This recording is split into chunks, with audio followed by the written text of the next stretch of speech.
ఇది ఆమెకు ముగ్గురి కథ. ఆమెకు కామం వ్యసనం. ప్రతి మనిషికో వీక్నెస్ ఉంటుందంటారు, కానీ ఈమె వ్యసనం శృంగారం.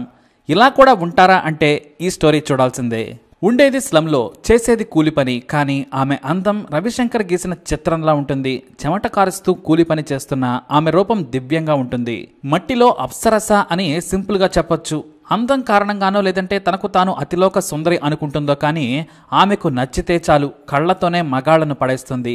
అంత అందగత్తె ఎవరనుకుంటున్నారా? భువనేశ్వర్లోని పూలేశ్వరి స్లంలో ఉండే పుష్పలత రౌల్.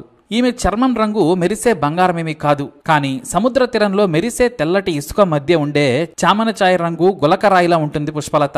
ఈమె తల్లి చిన్నప్పుడే చనిపోయింది. దీంతో ఆమెకు తల్లి తండ్రి అన్నీ కూడా మీనాటి పాత్రే అయ్యాడు.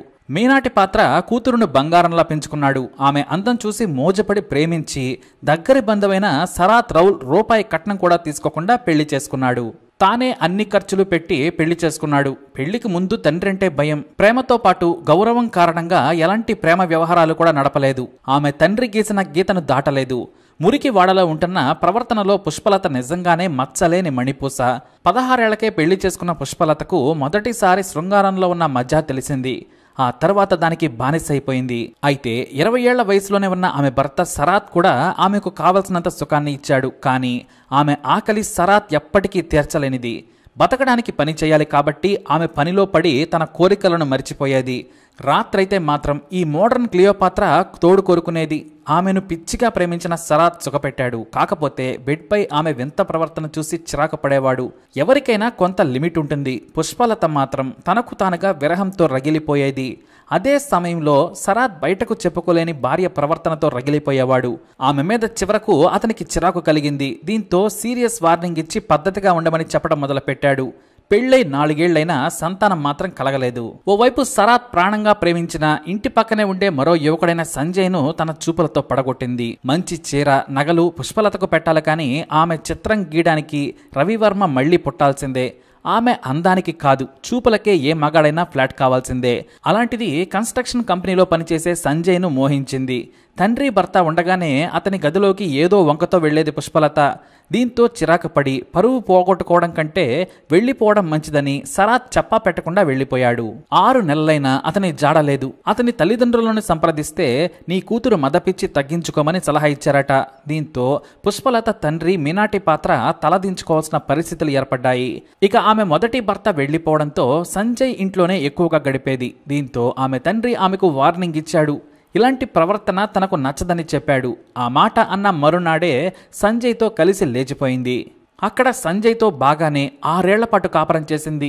అతను కూడా పెళ్లి లేకుంటే ఏంటి, భార్యాభర్తల్లాగానే ఉంటున్నాం కదా అనుకున్నాడు. సంజయ్ పద్ధతిగానే ముందు నుంచి పుష్పలతను కంట్రోల్లో పెట్టాడు. అతను కూడా ఆమె అందాన్ని ఆస్వాదించేవాడు. భార్య లేకుండా నిమిషం కూడా గడిపేవాడు కాదు. ఆమెను ఫంక్షన్లకు కూడా తీసుకెళ్లేవాడు కాదు. ఎందుకంటే ఆమె పక్కనుంటే ఎవరైనా సరే తనను ఒక జోకర్లా అంతా చూస్తారు. మరి పుష్పలత అందం అలాంటిది. అంతెందుకు, అతని స్నేహితులు సైతం హీరోయిన్ కావాల్సిన పుష్ప నీకు లవరైంద్రా అంటూ ఉండేవారు.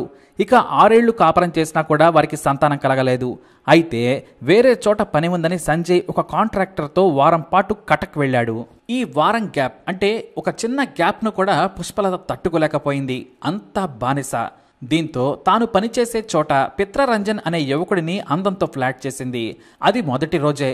ఇక ఆ కుర్రాడు నచ్చిన 2వ రోజే ఇలాంటి అందగత్తె మళ్లీ దొరకదని డిసెంబర్ 4, 2020న బంధువులందరినీ పిలిచి ఓ చోట పుష్పలతను పెళ్లి చేసుకున్నాడు. కానీ మొదటి 3 రాత్రుల్లోనే తనకు పిత్రరంజన్ సూట్ కాడని తెలుసుకుంది. శోభనం రోజు కూడా ఎంజాయ్ చేయకుండా ఫుల్లుగా తాగొచ్చాడు. పగలంతా బయట తిరిగి రాత్రి సమయంలో ఏదో కొత్త భార్య తప్పదన్నట్లుగా చూసుకునేవాడు. దీంతో 4 రోజులు 3 రాత్రులు గడిపి మళ్లీ సంజయ్ ఇంటికి వచ్చింది. కానీ ఈలోపే సంజయ్ ఊరి నుంచి వచ్చేశాడు. కొత్త చీరలు, కొత్త నగలు చూసి పుష్పలతను నిలదీశాడు. చేసేదేమీ లేక తాను పిత్రరంజన్ను పెళ్లి చేసుకున్నానని చెప్పింది. ఆ కుర్రాడు సంజయ్ కిందే పనిచేస్తాడు. మరి శోభనం అయిపోగానే వచ్చేసావా అని బూతులు తిట్టడం మొదలుపెట్టాడు సంజయ్.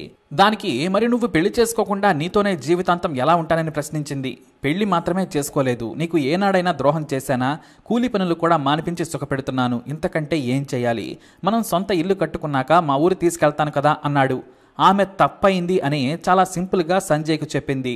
కానీ సంజయ్ ఆమె మీద విరక్తి చెందాడు. పని మీద ఊరెళ్తే మరొకడిని పెళ్లి చేసుకుని 3 రాత్రులు గడిపి రావడం అనే ఆలోచనే తట్టుకోలేకపోయాడు. డిసెంబర్ 29, 2020న మద్యం తాగిన మైకంలో పుష్పలతతో గొడవ పెట్టుకున్నాడు. ఆ సమయంలోనే తాను ప్రాణంగా ప్రేమించినా మోసం చేస్తావా, నీకు మనసెలా వచ్చిందని పుష్పలత గొంతు నులిమి చంపేశాడు సంజయ్. ఆ తర్వాత రాత్రి 1 గంట సమయంలో తన స్నేహితుడు శ్రీకాంత్ దాస్ అలియాస్ చెంగుని పిలిచాడు. విషయం చెప్పి బోరుమన్నాడు. శవాన్ని మాయం చేసేందుకు సాయం చేయాలని చెంగు చేతులు పట్టుకుని ఏడ్చాడు సంజయ్. తనకు పుష్పలతను చంపాలని లేదు, కానీ ఆమె కామపిచ్చి శృంగారం కోసం ఎంతకైనా తెగిస్తుంది. నాకు తెలిసే ఇలా వెళ్ళిందంటే తెలియకుండా ఎంతమందితో తిరుగుతుందోనని అనుమానం వ్యక్తం చేశాడు. ఇక చెంగు చిన్నప్పటి నుంచి కలిసి తిరిగిన స్నేహంతో తన బాస్ బొలెరో వాహనాన్ని తీసుకొస్తానని చెప్పాడు. ఈలోపు శవం మీద ఫింగర్ ప్రింట్స్ లేకుండా పారేసేందుకు హ్యాండ్ గ్లౌస్తో పాటు సర్జికల్ కత్తులను కొనుక్కొని రావాలని కూడా చెప్పాడు. చీకట్లోనే హ్యాండ్ గ్లౌస్ దొరికాయి, కానీ పదునైన కత్తులు దొరకలేదు. దీంతో ఇంట్లో ఉన్న చికెన్ను కట్ చేసే పదునైన కత్తిని షార్ప్గా చేశాడు సంజయ్. ఆ కత్తితో మొండాన్ని తలను వేరు చేశాడు. ఆ తర్వాత ఎవరూ చూడని సమయంలో వేగంగా పుష్పలత బాడీని బొలెరో వాహనంలో వేసుకుని అంధారో హైవే పక్కన పొదల్లో పడేశారు. వేరు చేసిన తలను మరో సంచిలో వేసుకుని దగ్గరలోని అడవిలో పడేసి వచ్చారు. ఆ తర్వాత దారిలో మద్యం కొనుక్కొని దాబాలో ఫుల్లుగా తాగి తిని అదే వాహనంలో తెల్లారే వరకు పడుకున్నారు. ఉదయం భువనేశ్వర్ వచ్చి వాహనాన్ని చెంగు బాస్ ఇంట్లో పెట్టి తమ స్వగ్రామానికి పారిపోయారు. ఇక అదే రోజు ఉదయం ఒక పశువుల కాపరి తలలేని బాడీని చూసి భయపడి పోలీసులకు ఫిర్యాదు చేశాడు. దీంతో సిటీ క్రైమ్ బ్రాంచ్ను హ్యాండిల్ చేయాలని డీజీపీ ఆదేశించారు. తలలేని మొండెం ఎవరిదో గుర్తించడం పోలీసుల వల్ల కాలేదు. దీంతో ఏం చేయాలో వారికి తెలియలేదు. ఢిల్లీ ఎయిమ్స్కు పంపి DNA పరీక్షలు చేయించారు. ఒక్క మిస్సింగ్ రిపోర్ట్ కూడా పోలీసులకు రాలేదు. పాత కేసులతో పోల్చడానికి ఛాన్సే లేదు. కొత్తగా బాడీ, అది కూడా హత్య చేసి 24 గంటలు కూడా కాలేదని పోస్ట్మార్టంలో తేలింది. రాష్ట్రం మొత్తం మీద మిస్సింగ్ కేసులు చూసినా ఫలితం లేకుండా పోయింది. అన్ని మీడియాల్లో ఈ వార్త వచ్చినా ఎవ్వరూ పట్టించుకోలేదు. సరిగ్గా పుష్పలత చనిపోయిన 14వ రోజు ఆమెకు ఫోన్ చేశాడు తండ్రి మీనాటి పాత్ర. స్విచ్ ఆఫ్ అని రావడంతో సంజయ్కు కాల్ చేశాడు. ఆమె నా దగ్గరకు రాలేదు, పిత్రరంజన్ అనే వ్యక్తిని పెళ్లి చేసుకుని వెళ్లిపోయిందని చెప్పాడు. తన కూతురు కోసం మీనాటి పాత్ర వెతుకుతుండగానే ఆమె కొత్త భర్త పుష్పలతను నాతో పంపండి మావయ్య అంటూ పిత్రరంజన్ అతని కాళ్ల మీద పడ్డాడు. అసలు ఈ పిత్రరంజన్తో పుష్పలత పెళ్లి జరిగిన విషయం కూడా అతనికి తెలియదు. పుష్పలత నా దగ్గర లేదు, మీ ఇంట్లో ఉందని సంజయ్ చెప్పాడని మీనాటి పాత్ర అన్నాడు. అతనెవరు అని పిత్రరంజన్ అడగడంతో అతను పుష్పలత రెండో భర్త అని చెప్పాడు. దీంతో పిత్రరంజన్కు ఫ్యూజులు ఎగిరిపోయాయి. నాతో పెళ్లి కాలేదని, ఇదే మొదటి పెళ్లి అని చెప్పి పుష్పలత నన్ను పెళ్లి చేసుకుందని పిత్రరంజన్ ఆమె తండ్రిపై సీరియస్ అయ్యాడు. ఆ తర్వాత పోలీసులకు కంప్లైంట్ చేద్దాం పదా అన్నాడు. నేను రానని పుష్పలత తండ్రి చెప్పాడు. నువ్వు రాకుంటే ఆమె కనిపించడం లేదని నన్ను అనుమానిస్తారు, నువ్వు రావాలని పిత్రరంజన్ ఒత్తిడి చేయడంతో ఇద్దరూ కూడా పోలీసులకు ఫిర్యాదు చేశారు. తమ కూతురు కనిపించడం లేదని ఫోటో ఇచ్చి భువనేశ్వర్లోని కాందగిరి పోలీసులకు ఫిర్యాదు చేశాడు పుష్పలత తండ్రి. ఆ ఫోటోను చూడగానే క్రైమ్ బ్రాంచ్ పోలీసులకు సమాచారం ఇచ్చారు.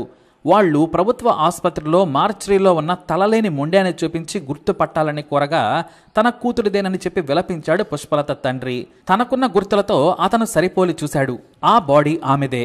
ఇక మీకు ఎవరి మీద అనుమానం ఉంది అంటే తమకు సంజయ్ మీద అనుమానం ఉంది అని అతను చెప్పడం జరిగింది. దీంతో ప్రత్యేక బృందాలు సంజయ్ కోసం గాలింపు చేపట్టారు. అతని ఫోన్ స్విచ్ ఆఫ్ అని ఉండడంతో అతనే హంతకుడని గుర్తించారు. 10 మంది పోలీసుల బృందం ఇంటెలిజెన్స్ సాయంతో తన సొంత గ్రామమైన దసపల్లాలో మూకుమడిగా దాడి చేసి సంజయ్ను అరెస్టు చేశారు. అక్కడే స్థానిక పోలీస్ స్టేషన్లో పోలీసులు ట్రీట్మెంట్ ఇవ్వడంతో క్లియోపాత్ర పుష్పలత స్టోరీ మొత్తం చెప్పుకొచ్చాడు. నేను ప్రేమించినా నన్ను మోసం చేసింది, ఆమెకు శృంగార పిచ్చి, అయినా నాకు అదే నచ్చింది. అందం తెలివి ఉన్న నిలకడ సహనం లేదు, కోరికలను అణుచుకోవడం ఆమె వల్ల కాదు. అయినా నేను ఆమె అందానికి మంచితనానికి మురిసిపోయి తనతోనే ఉన్నాను. కానీ నా ప్రేమను మోసం చేసిందని కోపంలో చంపేశానని చెప్పాడు. ఇక అడవిలో తలను విసిరేశానని లొకేషన్కు తీసుకెళ్లినా అది దొరకలేదు. క్రూర మృగాలు ఎత్తుకెళ్లి ఉంటాయని పోలీసులు భావించారు. మొదట తన స్నేహితుడు చెంగును కేసులో ఇరకుంచొద్దని భావించాడు సంజయ్. అతన్ని జైలు పాలు చేయకూడదని అబద్ధమాడినా శవాన్ని ఎలా తరలించావో చెప్పాలని పోలీసులు కొట్టడంతో నిజం చెప్పాడు. అయితే బొలెరో వాహనం శుభ్రంగా కడగడంతో ఆధారాలన్నీ దాదాపుగా మాయమయ్యాయి. అయితే గ్లౌస్తో పాటు కత్తిని కూడా స్వాధీనం చేసుకున్నారు పోలీసులు. బొలెరో వాహనంలో తలను తరలించే సమయంలో పుష్పలత రక్తపు మరకలు సీటు కింద దొరికాయి. క్లీన్ చేసినా అవి పూర్తిగా పోలేదు. వాటి నుంచి ఆధారాలు సేకరించి నిందితులను జైలుకు తరలించారు పోలీసులు. అయితే పుష్పలత అంత్యక్రియలకు మొదటి భర్త శరత్, కొత్త భర్త పిత్రరంజన్ కూడా హాజరవడం విశేషం. అలా ఈ శృంగార దేవత కథ విషాదంగా ముగిసింది. మరి ఈ మర్డర్ క్లియోపాత్రపై మీ అభిప్రాయాన్ని కమెంట్ ద్వారా తెలియజేయండి. అలాగే ఇలాంటి ఇన్ఫర్మేషన్స్ కోసం ఈ వీడియోని లైక్ చేయండి, షేర్ చేయండి, మా ఛానల్ని సబ్స్క్రైబ్ చేసుకోండి.